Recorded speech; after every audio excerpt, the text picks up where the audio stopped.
Hey guys, it's Kurt. So another day, another setup here at Tire Express. Today magsaset up po tayo ng Triton 2026 at ito po ang napili ng ating customer. So pakita po natin. Okay, so ang napili po ng ating customer is yung Ride Max. 2-inch lift po yan, partnered with King Spring coils. And then maglalagay tayo ng ADA lift. So ang brand po ng ADA lift natin is Elaine. Yan po, Elaine ADA lift. For the tires naman guys, gagamit tayo ng Venom Power na 285/70R17 na Terra Hunter XT. So yan po yan. Then sa mags naman guys, itong mesh style na off-road wheels. So naka-beadlock din po yan na mags. So napakaganda po. Matte black po yan. Alright. So ito po ang kabuuan niya. Okay, so sisimulan na po natin. Let's go!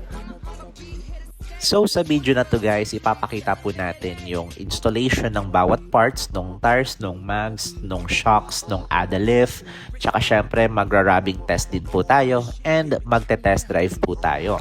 So yun nga po, una nating babaklasin yung mga gulong at ikakabit po natin tong Venom Power tires. Ang kinagandaan po sa gulong na to guys is made in Cambodia siya. All-terrain type to guys and aggressive din yung tread pattern nito. Kamukha rin ito guys yung dating BFG na KO2. Kitang-kita sa tread design guys na talagang may similarity sila. Kaya naman nagustuhan dito ng customer namin and pasok din sa budget niya.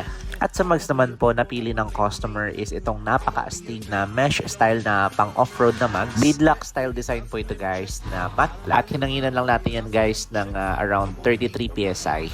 On the other hand naman, maingat pong binabaklas ng ating mekaniko yung mga parts such as yung upper control arm, yung stabilizer link, tsaka yung mga tornilyo sa shock mounting.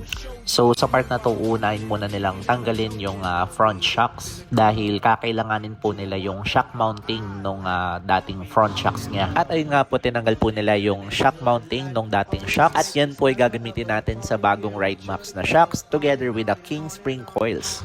At dito po nilalagay na po natin yung bawat components na kakailanganin para mabuo po natin yung buong suspension set.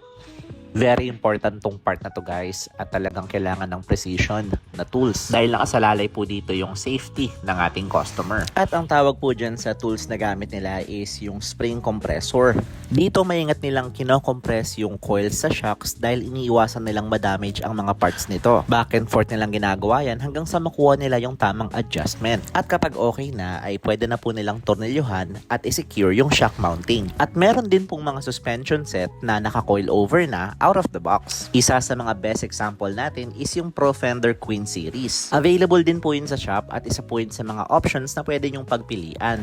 At ayun nga po, natapos natin yung unang coil over, isusunod na rin po natin yung other side. And now, let's have a closer look dito sa Ride Max coil over versus doon sa stocks niya. Unang-unang mapapansin po dito is yung haba po ng shocks. At syempre yung kapal din po ng coil springs. And the best part here is itong clicker niya or mas kilala bilang 4-way damping adjuster. Ang damping adjuster knob ay parang volume control ng suspension mo. Imbis na lakas ng tunog, ang kinokontrol nito ay kung gaano katigas o kalambot ang laro ng shocks para sumakto sa bigat ng karga mo o sa uri ng daan.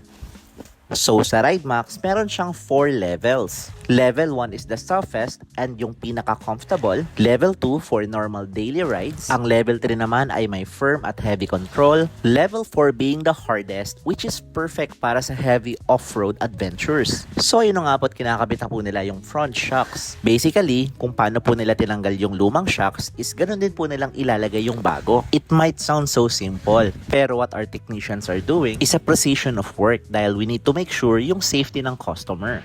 Alright, so next naman po is yung paglalagay natin nung ADA lift tsaka po nung shock sa likod. So dahil wala pong coil spring yung likod ng Triton, alternatively ang ilalagay po natin is ang ADA lift. Pag hindi po tayo naglagay nito, nakatingala po yung sasakyan. So it's essential na maglalagay po talaga tayo ng ADA lift. At ang rear shocks din po ng Ride Max ay meron din pong 4-level damping system para balanse ang weight distribution once kinargahan ng ating customer. Alright, so we're done installing the new front and rear shocks. So ikakabit na po natin yung mga gulong at tayo po ay magra-rubbing test na. Isa sa mga pinaka-importanteng part ng pagpapalift is kapag gumamit po tayo ng malaking gulong, halimbawa na lang nitong 285/70R17 285/65R18 at 285/55R20 sa kahit ano pa pong major na vehicle like Hilux, Fortuner, Navara, and marami pang iba, ay meron pong malaking chance na meron po siyang rubbing. But don't worry, because we can fix it.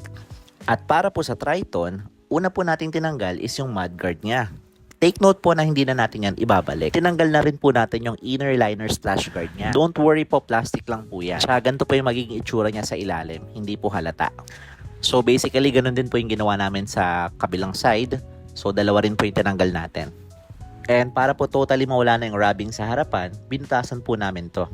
And sinecure gamit ang zip tie. And basically, ganun lang din po yung ginawa namin sa other side. Tapos po, tinabasan din namin to. Plastic lang din to guys, malambot lang po yan. Alright, so para po sa part na to, pinukpukan po natin tong lata na to. Maingat po nilang pinukpukan yan para po mabend nila.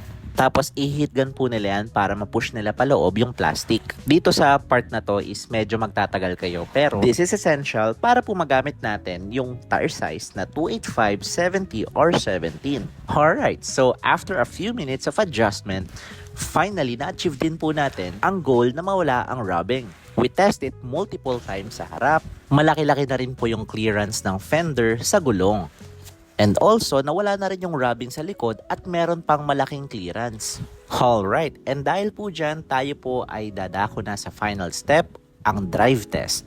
At ang goal naman po natin dito is to check kung meron pa bang rubbing, kung tama ba yung wheel alignment, ma-testing din yung damping ng shocks, and to detect kung meron bang mga kakaibang tunog and vibrations. At sa pag-road test nga po natin ay wala naman tayong na-detect na dapat nating ikabahala. Kaya na may in-endorse na po natin sa ating customer at pwede niya na po itong maiuwi. Shoutouts nga po pala sa ating customer na dumayo pa kahit malayo siya. Maraming salamat po, bossing! Gusto mo rin po bang magpa-setup ng katulad nito? Mag-message lang po sa ating Facebook page or tumawag po sa ating hotline. Marami po kayong pwedeng pagpilian na brands from mags to tires, pati na rin po sa suspensions. Meron po tayong branch sa Cavite at meron din po sa Lipa.